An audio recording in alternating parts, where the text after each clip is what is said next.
up. Gloria, Gloria. I think we got your number. Gloria. Gloria is part of my church, New Hope Church. Gloria, you'll see in the program, she was strangely compelled to come to New Hope, and I met her 2 different times at church, and we wore our name tags. So, hi, I'm Jess, I'm Gloria. I just feel compelled to be here, like it was really true. She just came, and I think I need to be in Hamilton. And here you are. So glad. Do you want this one or that one? All right.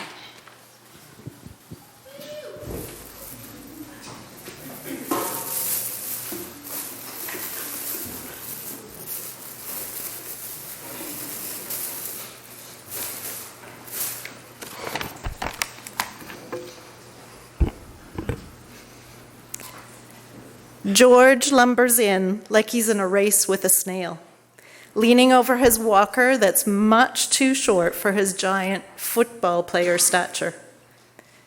His big, goofy smile makes him look like he might have been a bit of a rascal in his younger years. The first thing he does is look for Roy. Then he'll know whether he needs to pay for the coffees or not. But Roy is already here. Roy is usually first. He's always smartly dressed, fit, confident, comfortable, steady Roy. Every morning, the first of the 2 friends that arrives buys 2 coffees, pours one, and finds a seat at the bistro while he waits for his friend. For a long time, each morning, the pair of friends sip their coffees and dialogue about everything that's wrong with sports and politics. Sometimes they get quite animated, and other bistro patrons will join in the conversation, especially if they're talking about American politics. As summer winds down, the pair comes in less frequently. Sometimes Roy comes in on his own. One morning I ask him, 2 coffees, Roy? No, he says. George isn't doing so well. George comes in a handful of times after that, but less and less frequently. And when George can no longer get out, Roy comes in and buys 2 coffees and Roy's favorite treats and takes them to George's favorite treats and takes them to George. When George moves into palliative care, Roy is there. He visits almost every day. He explains to me George doesn't have anybody else here. But that's not Roy's motivation. Roy loves George like a brother. He actually uses the word love. They've been good friends for a long, long time. One morning in the fall, I sidle up to Roy as he's fixing his coffee. And before I can ask him, how's our friend George, he stops pouring his coffee. He turns to me and he says, George is gone. He tells me about George's last moments. George had asked for Roy, but Roy couldn't get there in time. And George died with a tear running down his cheek. We both choke up for a minute as we remember George and the beautiful friendship that I've had the privilege to witness. Jesus visits downtown Deningers every day, and I get a front row seat.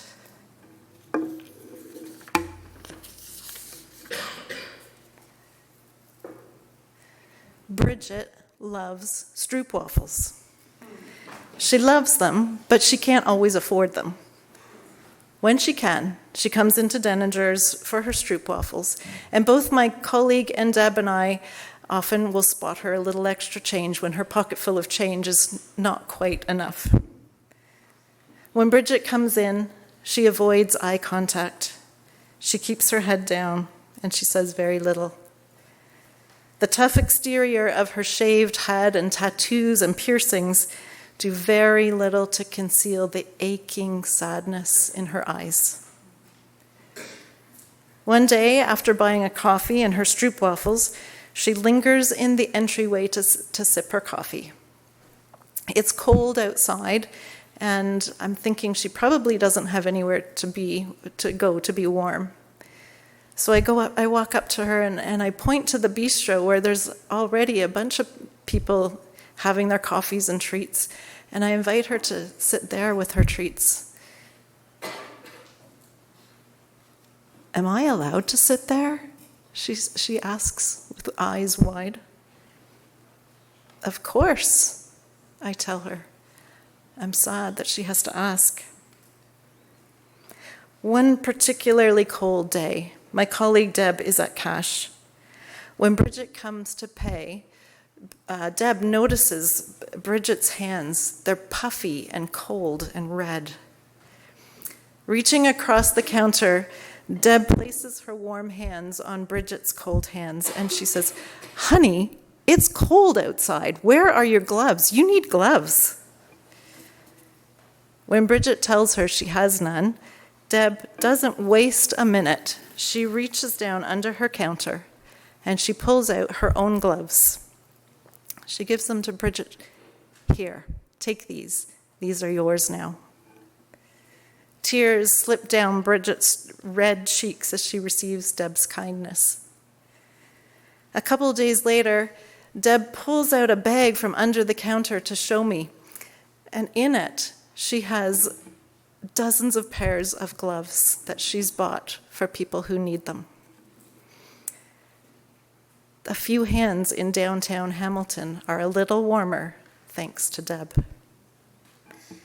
Jesus visits downtown Deningers every day, and I get a front row seat. Staff are busy cleaning. It's almost closing time. A tall, slim stranger, probably around in his 30s, wearing a tan parka with a hood and fur that almost covers his face, arrives. He's not a regular. I've never seen him before. Tucking himself into an out-of-the-way spot just inside the door, beside the cosmetics, he starts rifling through his bags, trying to look busy. I suspect he's there to get warm. It's an unusually cold day. I also wonder if the bags hold all his worldly possessions. After a few minutes, he quietly makes his way to a bistro table right across from me. Sitting down, it's obvious he's not planning to buy anything. There's a quiet, dignified presence about this stranger that's captured my attention. When he pulls his hood down, letting his shoulder-length brown curls spill down his neck, I get a better look at his face. Such palpable sadness. To borrow a quote from an ancient prophet, he has the appearance of a man of sorrows, acquainted with grief. I feel compassion for him, and I also feel the heaviness and the overwhelm of the bigness of the problem of homelessness. While I'm wrestling with these emotions, a white-haired, ponytailed woman with blue glasses and a walker gets up from her table where she's been enjoying a coffee. She's about to leave, and I expect her to walk right by the stranger, but she doesn't. She stops. "Are you okay?" she asks him. "Do you need something to eat?" They have a little bit of a discussion about what he likes to eat, and then she goes to the back of the store where the pre-made meals are kept. She picks out something with noodles and vegetables and meat, and she brings it up to me to pay for it. And then she doesn't just give him the meal and carry on her way. She sits down and sits with him while he eats. I hear her say, "You told me your name already, and I've already forgotten. Can you please remind me?" David. David eats. They talk. At one point, the woman comes and asks me if she can borrow a pen. They write some things down. And they stay until the final announcement that the store is closing. And then they carry on and go their separate ways. I feel like I've witnessed a holy moment. Jesus was there at that table. A holy hush has fallen over the store, or maybe just over my heart, I'm not sure. I linger in the presence of the holy.